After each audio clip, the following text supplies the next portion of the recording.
Welcome to my channel. তো দেখো, আজ তোমাদের সামনে একটি স্কট ট্রান্সফরমার, যেটা হচ্ছে 220/55 কেবির স্কট, তার ট্যাপ চেঞ্জার তোমাদের সামনে নিয়ে এসেছি।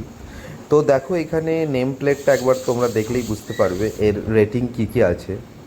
এর রেটিংয়ে নর্মালি আছে, ভোল্টেজ আছে 220 কেভি, ম্যাক্সিমাম কারেন্ট আছে 600 অ্যাম্পিয়ার, নাম্বার অফ ফেজ আছে 3, ট্যাপ পজিশন আছে 6।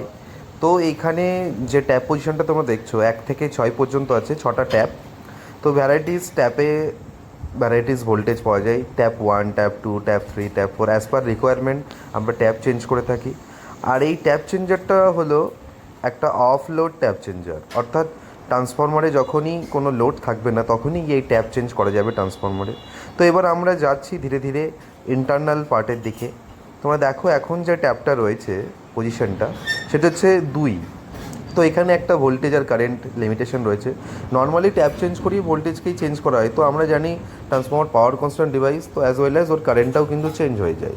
তো এখানে দেখো, যখন অটোমেটেড কাজ হবে না তখন হ্যান্ডেল ইনসার্ট করে এই যে এর মধ্যে আমরা কিন্তু ট্যাপটাকে চেঞ্জ করতে পারি manually, for only manual operation.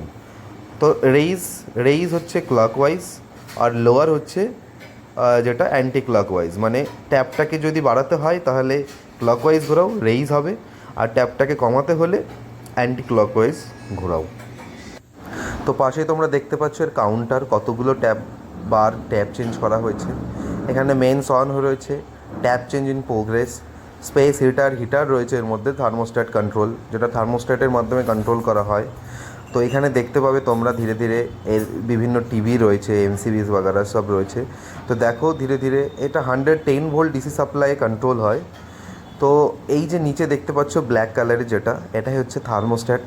এটা নর্মালি ইউজ করা হয় হিটারিং পারপাসে, হিটারটা যাতে টেম্পারেচার কন্ট্রোল হয় সেই হিসাবে এই থার্মোস্ট্যাটটা ইউজ করি আমরা। অ্যাজ পার ম্যানুয়াল থার্মোস্ট্যাটটাকে আমরা সেটিং করে রাখি।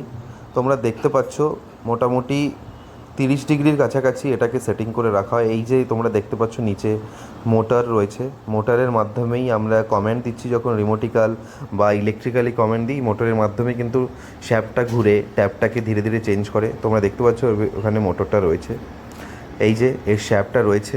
আমার ইন্টারনাল যে ট্যাপ চেঞ্জিং প্রপার্টিটা রয়েছে তার সাথে এই শ্যাফটটা লাগানো। তো এই শ্যাফট মুভ করে করে ইন্টারনাল যে পয়েন্টারটা রয়েছে সেটাকে তোমার ওয়াইন্ডিং টু ওয়াইন্ডিং ভ্যারি করিয়ে ট্যাপটাকে চেঞ্জ করানো হয়। এখানে দেখো তোমরা রয়েছে যেটা লোকাল রিমোট সুইচ, এখানে রিমোট করা রয়েছে। এর মানে হচ্ছে এটা প্যানেল থেকে এবং যেটা কন্ট্রোল রয়েছে সেখান থেকেও কিন্তু এটাকে রিমোটিক্যাল অপারেশন করা যাবে। তো এটাকে যখন আমি ম্যানুয়ালে দেবো, ম্যানুয়ালে দেওয়ার পরে কি হবে, আমি এখান থেকে মতলব ফিল্ড থেকেও কিন্তু আমি একে রেজ আর লোয়ার করতে পারছি। তো দেখো, এই সিলেক্টার সুইচটাকে কিন্তু অবশ্যই আগে লোকালে দিতে হবে, তারপরে এই যে হ্যান্ডেল আমি তোমাদেরকে প্রথমেই দেখাচ্ছিলাম যেটা, এই হ্যান্ডেলের মাধ্যমে যখন আমার এই সিলেক্টার সুইচ কাজ করবে না বা ভেতরে রিমোটিক্যাল অপারেশন হবে না, তখন কিন্তু বা 110 ভোল্ট ডিসি ফেল করে যাচ্ছে কোনো কারণে, ব্যাটারি ফেল হয়ে গেছে, সেই ক্ষেত্রে কিন্তু আমার এই হ্যান্ডেল যেটা দেখালাম সেটা এখানে পুশ করে আমি বাই হ্যান্ডেল বা থ্রু হ্যান্ডেল আমি কিন্তু এটাকে অপারেট করার ফলে কি হবে, আমার ট্যাপটা কিন্তু চেঞ্জ করতে পারবো। আর হ্যান্ডেল দিয়ে ট্যাপ চেঞ্জ করানোর সময় অবশ্যই ক্লকওয়াইজ রেইজ হবে, অ্যান্টি ক্লকওয়াইজ কিন্তু এটা লোয়ার হবে। এটা সময় তোমরা একটু ধ্যান রাখবে। আর সবথেকে বড় কথা যেটা, ট্যাপ চেঞ্জার কিন্তু সবসময় তোমরা এর ইউজার গাইড বা ইউজার ম্যানুয়ালটা পড়ে নেবে, সেটা অনলোড ট্যাপ চেঞ্জার না অফলোড ট্যাপ চেঞ্জার, এটা কিন্তু অবশ্যই দেখবে। তো আমাদের এই ট্যাপ চেঞ্জার যেটা আমি আজকে তোমাদের সামনে নিয়ে এসেছি, এটা কিন্তু অবশ্যই অফ লোড ট্যাপ চেঞ্জার। তো লোড যখন থাকবে না তখনই কিন্তু এই ট্যাপটাকে চেঞ্জ করতে তোমরা পারবে।